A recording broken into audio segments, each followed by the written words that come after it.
cuando uno vive en un ámbito donde la nieve es cotidiana, tiene múltiples experiencias cotidianas con la nieve. Completamente, y va afilando esa percepción hasta el punto de distinguirla perceptivamente. Sí, lo maravilloso es una conciencia comunitaria donde hay esa creatividad que acompaña la multiplicidad de experiencias. Tal cual. ¿No? Y no la experiencia homogeneizante, reductiva, ¿no? Que en general, viste, cuando se cae, digamos, en la idea del realismo, ¿no? El realismo en el sentido más lineal de sus posibilidades, ¿no? Esa cuestión casi tautológica, pam pam, ¿no? Vino, que sí, puede ser una caricatura también, pero opera de todos modos como dispositivo, digamos así, ¿no?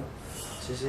Bueno, fíjate que incluso en nuestra cultura se genera igual esa multiplicación, pero se genera en función de un determinado interés de acción, ¿no? O sea, nosotros no tenemos, por ejemplo, no se nos genera una multiplicidad de palabras para los colores de la nieve o por los distintos tipos de nieve, aún si se van a Bariloche. Y con la nieve tampoco, o sea, claro. Y conviven con la nieve y no les genera esa diferencia de percepción, ese matiz. Sí. Y sin embargo, tenemos muchísimas palabras para hablar de distintos tipos de autos, por ejemplo, sí, claro. ¿no? Distintos tipos de... Digo, sí, ahí el interés genera una multiplicación exacto. lingüística.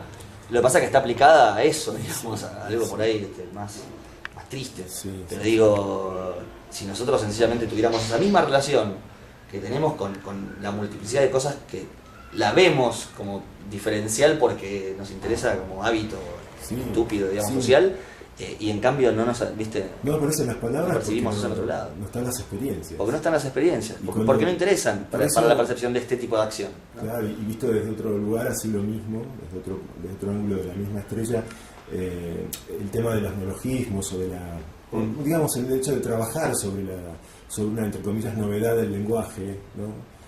Una insistencia en lo matérico ahí, también se suele tomar como una cuestión de excentricidad o lúdica meramente. Sí. Y bueno, nada, digo que ahí también hay un atisbo de digamos, inventar palabras nuevas sería como proponer experiencias nuevas en el sentido de la variación. Claro, ¿no? claro, es que me parece que eso viene del mismo problema del que hablábamos antes, ¿no? De esa reducción. Si alguien te puede llegar a decir que un neologismo no corresponde a ningún tipo de experiencia, sí. Es porque evidentemente ya presuponen desde el vamos que la experiencia tiene un límite. Claro, que la única experiencia que ellos tienen es la de estas dos palabras, y si aparece un neologismo en el medio, no puede estar más que expresando confusamente estos dos estados de experiencias que ya conocemos y son inmóviles. Exacto. Pero si después te admiten que la experiencia de esta palabra y la experiencia de esta son un continuo de variación, está cambiando, entonces ¿cómo no pueden entender que ese mismo lenguaje lo sea? Es algo que no me entra en la cabeza. Entonces, me acuerdo, lo que hablábamos antes de lo naif, ¿te acordás? Sí. De las críticas o las acusaciones a este tipo de visión del lenguaje y de la experiencia como naifs. Sí. Como ingenuos. Paradigmático el caso de Sul Solar en su momento. Y claro, qué divertido. Y a mí la verdad que claro, qué divertido, qué tierno, qué raro, qué extravagante. Muchachos esotéricos. Y ese hermetismo algún gustito me tienta. Pero es decir, a mí, en serio, es algo que me sorprende muchísimo cuando escuchas ese término, naif o romántico, ¿no? La inspiración, ¿no? Cuando uno habla de ese tipo de términos, ¿no? Y ahí es donde uno dice, a mí personalmente me pasa, e impersonalmente también, que la verdadera superstición ahí, o lo que a mí me resulta absolutamente naif, es creer que uno pueda reproducir toda la serie del mundo con inmovilidades, con fragmentitos, creer en ese tipo de fragmentos inmóviles. Eso me parece una de las peores ingenuidades que hay. Entonces que tilden de naif a aquel que cree encontrar un continuo ahí, o un flujo, o una determinada variación, o una ola, la verdad que uno dice... No, es que eso parte de suponer que el conocimiento es un dominio, ¿viste? Y no una experiencia, ¿no? Es que sí, tienen que dominarse a ellos, dominar al otro. Sí.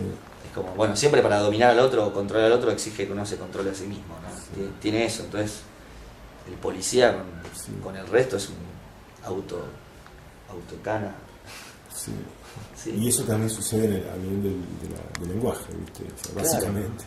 Claro. Sí, fundamental Es que, lo que se ve, ¿no? por eso, yo incluso si, siempre volviendo a Deleuze, ¿no? Porque es como una caja de descubrimientos y hallazgos, ¿no? Y que daba justo en el lugar que cuando él habla del lenguaje, que es algo que se recoge a veces retóricamente, Sí. pero no se aplica, ¿no? Que es lo que vos decías, queda ahí, pero no hay nada del cuerpo ahí funcionando. Y es que la idea de cómo podían llegar a entender, por ejemplo, en una serie de permutaciones fonéticas, poesía por ejemplo, creo que cita Cummings ahí, Deleuze, una agramaticalidad, le llama él, que dice he danced his did, ¿no? Entonces empieza a decir, claro, los análisis que se hacían, dice Deleuze, o que hacen los críticos, es que eso no es más que una especie de límite de toda una serie de permutaciones de frases previas correctamente escritas, ¿no? O sea, gramaticalmente correctas. Y pensar eso es toda una visión del mundo. Seguro. Digamos, pensar que eso no es más que una combinación o determinada deformación de frases que sí son gramaticalmente correctas, es no entender que si la misma gramática cambia, es porque está hecha a base de gramática o de microgramaticalidades continuas. Por lo tanto, ahí es donde, sí. Digamos, si uno tuviera que decir que la frase he danced his did es algo en el lenguaje, uno tendría que decir que en todo caso es matriz de todas las otras frases gramaticalmente correctas, que son detenciones de esa variación que esa frase está indicando. ¿Cómo la traducirías, la imagen? He danced his did, bailó su hizo, o bailó su tuvo, es como... Su did. Sí, did, es como... Sí, lo que hizo, ¿no? Sí, claro. Bailó su hizo. Uh-huh. Es una cosa así. Uh-huh. Y entonces, en castellano, ¿qué sería? Sería... hizo lo que bailó, claro. Bailó lo que tenía que bailar, bailó lo que tuvo. Bailado, ¿no?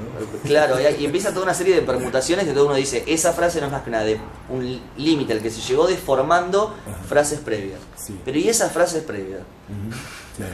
No son a su vez deformaciones. Entonces, y al infinito. Y entonces lo que uno tendría que captar es que una frase que a nosotros nos suene irreconocible o agramatical, en realidad esa es la verdadera fotografía o imagen de cómo funciona el lenguaje. El lenguaje es ese punto intermedio entre un reconocimiento y otro reconocimiento, ¿no? Ahí esa sería como una fórmula posible, ¿no? Es decir, una verdadera experiencia es cuando se pierde el reconocimiento. Una verdadera experiencia es algo que yo no reconozco inmediatamente, ¿no? Que se seguida no lo reconozco inmediatamente.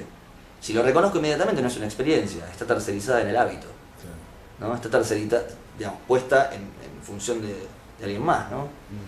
En cambio una experiencia directa no tiene mediación, es casi por definición esto, digo, si una experiencia directa no tiene mediación, por lo tanto no está tercerizada y entonces no está reconocida, no es reconocible. Entonces una verdadera experiencia debería no tener mediación, es inmediata, por lo tanto yo no tengo ese aparato de mediación y de reconocimiento previo a la experiencia. Ahí irrumpe algo. Por eso uno no puede tener una imagen del afuera en ese sentido, de ese afuera del sujeto, ¿no? Digamos, al no tenerla es la prueba de su verdadera necesidad, ¿no? Como experiencia, ¿sí? o que es una experiencia concreta. Eso es una prueba, ¿no? Ese no reconocimiento. Y creo que en el lenguaje es lo mismo. Digo, ¿cómo uno puede hablar de la realidad y como si el lenguaje no fuera parte de eso? O sea, a veces por eso digo, me parecen hiper naifs todas esas interpretaciones. Eso me parece naif cuando viene un crítico, poeta o quien sea y dice, digamos, estupideces que solamente pueden decir ciertas personas en términos de lo que es el lenguaje, lo que es la experiencia, lo que es escribir, lo que es... Uno dice, pues son ingenuidades todas esas. O sea, ¿cómo se puede decir eso salvo no teniendo ningún tipo de asimilación pensátil a lo que reciben como fórmulas heredadas, ¿no? Como eslogans del pensamiento.